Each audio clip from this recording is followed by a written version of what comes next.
So hello and good afternoon all of you. आज की video बहुत ज़रूरी है और बहुत यूनिक भी होने वाली है कि YouTube पर जब हम वीडियो बनाना शुरू करते हैं तो किसके लिए बना रहे हैं ये कभी नहीं सोचते हैं। सिर्फ ये सोचते हैं कि हमारे फॉलोअर्स बढ़ जाएं और हम बहुत सारे पैसे कमाने लग जाएं।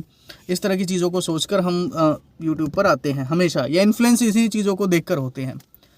तो YouTube में छोटी सी चीज़ आपने गौर की होगी कि जब यूट्यूबर बड़ा हो जाता है, यानी उसके फॉलोअर्स ज़्यादा हो जाते हैं, तो उस केस में उसे स्पॉन्सरशिप मिलनी शुरू हो जाती है।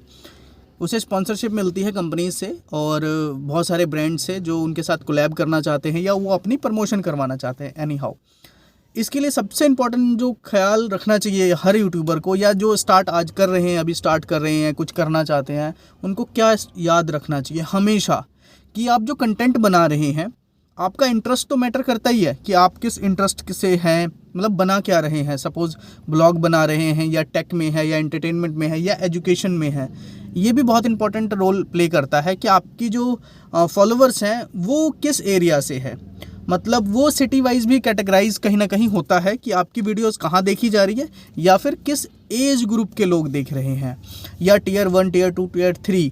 मतलब आप ये समझिए, अगर टियर वर्ड नहीं समझ पा रहे हैं कि सब मुंबई के, दिल्ली के, नोएडा, गुड़गांव, इस तरह के लोग, इस साइड के लोग देख रहे हैं, या फिर आपके लोकल शहरी लोग देख रहे हैं, शहर वाइज जो है वो लोग देख रहे हैं, या फिर गांव के लोग देख रहे हैं, आपका कंटेंट किन के लिए है और उनको देख कौन रहा है।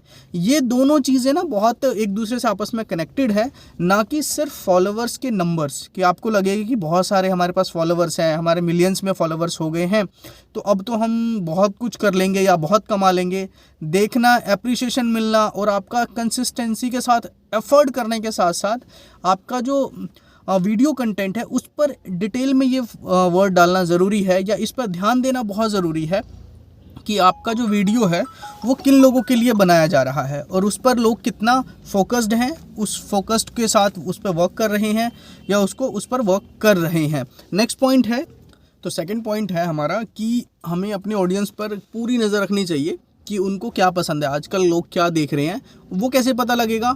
अब लोग कमेंट तो करेंगे नहीं ना कि हमें ये देखना है या इस चीज़ की रिक्वायरमेंट। वो आपको मार्केट सिनेरियो समझना बहुत ज़रूरी है। जैसे आप समझ लो ये होते हैं ना हमारे शेयर मार्केट वाले, वो मार्केट को एनालाइज करते हैं, मार्केट में क्या चल रहा है, न्यूज़ पर ध्यान रखते हैं और कह सकते हैं कि पॉलिटिक्स पर ध्यान रखते हैं। हर सिनेरियो के अकॉर्डिंग होता है कि वो किस में काम कर रहे हैं। तो इसी तरह बीइंग ए यूट्यूबर इस चीज़ का भी बहुत ध्यान रखना ज़रूरी है कि हमारी चारों तरफ समाज में क्या हो रहा है और उससे रिलेटेड हमारी क्या वीडियो हो सकती है जिससे कि लोग देखना चाह रहे हैं। जैसे अभी पीछे आपने भी देखा होगा, विवेक बिंद्रा का चल रहा था वीडियो सेगमेंट, तो उससे रिलेटेड लोगों ने एकदम से वीडियोस बनाने शुरू कर दिए। तो बाकी यूट्यूबर्स को भी जो बहुत एक्टिव हैं, सब कुछ छोड़कर यूट्यूब पर ही काम करें, उनको भी फॉलो करना बहुत ज़रूरी है ताकि आपको ये पता लगता रहे कि वो क्या कर रहे हैं।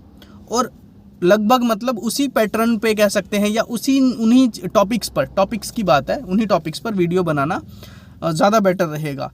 लेकिन यहाँ एक छोटी सी कन्फ्यूज़न हो जाती है कि जब किसी के ना फॉलोवर्स बड़े होते हैं तो वो उस माइंडसेट के साथ काम करता है। सपोज़ मेरे 1000 फॉलोवर्स है तो मुझे लग रहा है ठीक है 40-50 लोग या 100 लोग मेरी वीडियोस को देख रहे हैं।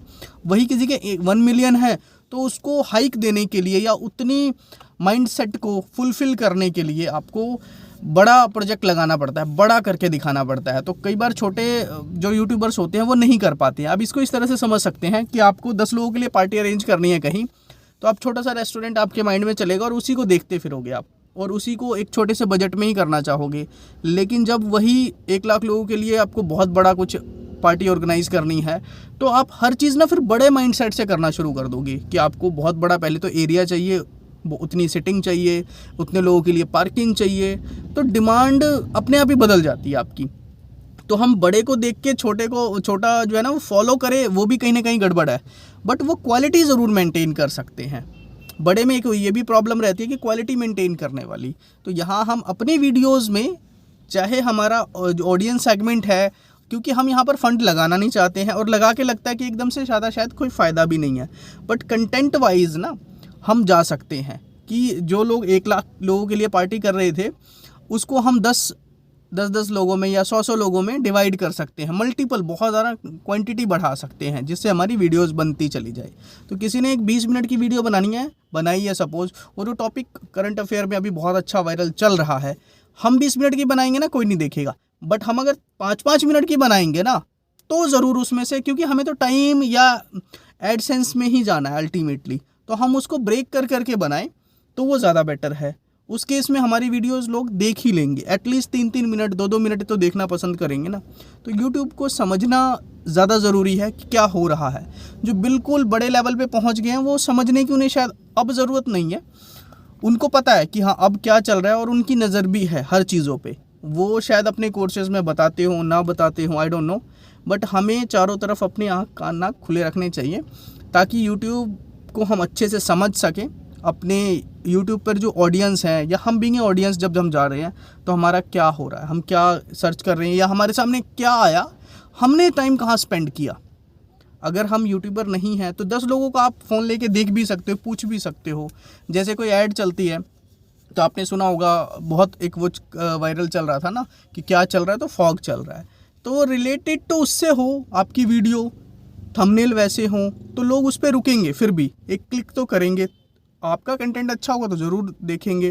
तो आप ये ऑब्ज़र्व करना शुरू करो कि सराउंडिंग में जो लोग हैं, जिस एज ग्रुप के लिए आप वो बना रहे हो, ऐसा नहीं कि आप यंग एज ग्रुप के लिए बना रहे हो और सभी 60 साल से ऊपर के लोगों के फ़ोन लेके आप चेक कर रहे हो कि उनका क्या विजिटिंग पॉइंट क्या है, क्या देखना चाह रहे हैं। तो उस केस में कहीं ना कहीं गड़बड़ है। जिनके लिए आप वीडियोज़ रेगुलर बेसिस पे बना रहे हो, या जिनसे आपका डायरेक्टली कनेक्शन है यूट्यूब के थ्रू आउट, या यूट्यूब पर जो लोग हैं, कई बार ऐसा भी होता है ना, यूट्यूब आप बहुत अच्छा फ्रेंडली हो जाते हो लोगों के साथ, या लोग आपको बड़ा अच्छा चाहते हैं कि आप ग्रो करो, कुछ बनाओ, या कंटेंट अच्छा लग रहा है, खुद रेकमेंड कर देते हैं कि आप इस चीज़ पे वीडियो बनाओ, इस टॉपिक पे बनाओ, या फिर आप यहाँ घूमने जाओ, जिनका ब्लॉग है।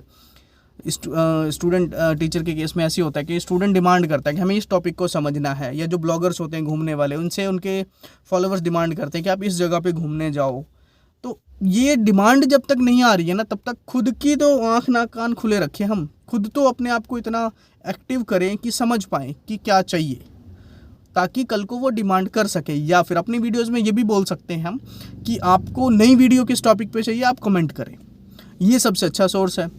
वहाँ पर आपको ये क्लियर हो जाएगा ना कि हाँ मेरी एक ऑडियंस ये देखना चाह रही है, तो धीरे धीरे लोग अपनी डिमांड भी करने लगेंगे।